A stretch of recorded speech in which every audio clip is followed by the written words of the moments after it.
Good morning, good morning, good morning, good morning, good morning, good morning, good morning, good morning, good morning, good morning sa inyong lahat mga guys, mga ka-farmers, mga kamagsasaka, mga kamagkakalamansi, mga ka-garden. Ayan, magtatanim ulit tayo ngayon ng kalamansi. Dahil nga pala nag-uumpisa na po ngayon ang tag-ulan mga kamagsasaka.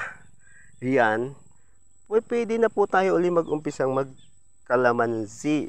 Kaya ayan, ngayon po tayo po ay magtatanim. Pero mga ka-farmers, maghuhulip lang tayo mga ka-farmers ng kalamansi. Kasi may mga namamatay po sa ating kalamansian. Hindi na iwasan yung mga natutumba ng bagyo, yung mga nagkakasakit. So, hinuhulipan po agad natin yan para hindi po nasasayang yung space ng lupa. So, dahil umpisa na nga ang tag-ulan, so pumapatak ng ulan at dumaan din ang bagyo, so medyo nabasa na ng maganda yung ating lupa, kaya po pwede na po ulit tayo magtanim ngayon. So tayo po ay magtatanim ngayon. Ito nga pala ang ating tatanim mga kamagkakalamansi. Napakarami niyang buko. Ayan, napakarami niyang buko. Ito nga pala napakaganda mga kamagkakalamansi itanim. Pero sa ano lang po siya, kung gusto niyo lang po maghuli, pero hindi po siya advisable sa maramihan talaga. Pang backyard lang po ito. Ito lang po yung kinuha natin kasi para mabilis po siya makahabol do sa mga kasamahan niya ditong nauna na malalaki na. So mabilis po kasi itong lumaki itong ganitong klaseng kalamansi mga kamagkakalamansi. Yan, medyo pricey lang po siya kaya hindi po siya advisable pag malawakan. Halimbawa, ang tataniman niyo po ay 1 hektarya, 2 hektarya, 3 hektarya, hindi po siya advisable. Meron po tayong mga puno ng kalamansi na mas mababa po sa kanya.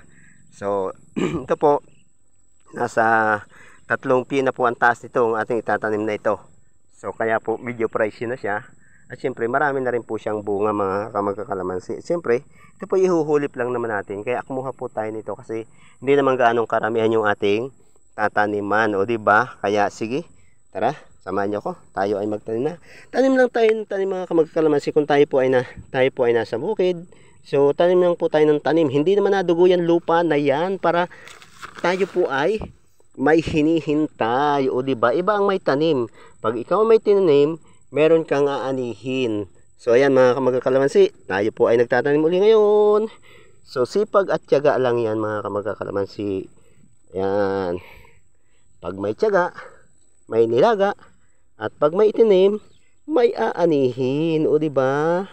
Okay, so hanggang yan lang po ang aking may share sa inyong video ngayong umaga. So dahil sa tayo po ay hindi nakakapag-video, so medyo busy po tayo ngayon mga kamagkakalamansi, kaya halos wala pong time tayo sa farm kasi yung busing natin, yung may-ari po ng kalamansian na ating naalagaan ay nagpapagawa po siya ng kanyang bahay, kaya medyo doon po tayo nakapokus na pansamantala. Pero pag natapos po yun mga kamagkakalamansi, so balik na po tayo sa ating farm.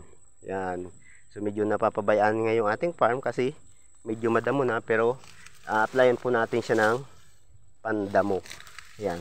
Ito po yung ating farm na inaalagaan. Medyo dinamo siya dahil hindi nga po natin napupukusan. Pero pag natapos naman doon sa ginagawang bahay ng ating busing, pupukus na po ulit tayo doon sa ating farm. O diba? Okay. Thank you for watching. Salamat sa inyong panonood sa aking video and bye bye. God bless you all.